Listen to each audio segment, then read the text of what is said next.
చిత్తూరు జిల్లా కట్టంగూరు మండలం ఐటిపమ్మలలో ఉన్న శ్రీనాథ్ పత్తి మిల్ ముందు పత్తి రైతులు ఆందోళన చేపట్టారు. పత్తిని కొనుగోలు చేయాలని వారు డిమాండ్ చేశారు.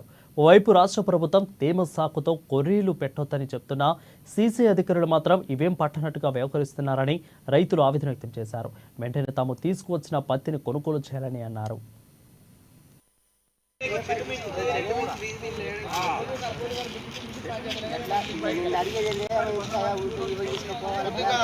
ముందు జరిగినప్పుడు ఒకరోజే తీసిరు, పైన నెల మళ్ళీ ఈ రోజు ఒకరోజు తీసిరు. దానివల్ల బండ్లని తీసుకొచ్చి ఆపడం, అడగలే ధరలు సాటంగా మాట్లాడుకుని సాటంగా దింపుకుంటారు. మేము రైతులం రోడ్ల మీద పడినా కానీ మమ్మల్ని లోడ్ పట్టించుకుంటాడు. ఒక్క లోడ్ పత్తి తీయాలంటే 100 మంది కూలోళ్ళ చేతులు వేస్తేనే అది వీడికి వచ్చింది. మా ఒక్క చేతికి కూడా రైతుకు వీళ్ళు న్యాయం చేయలేకపోతుంది. మాకు ఇక్కడ తిండి లేదు, తిప్పలేదు.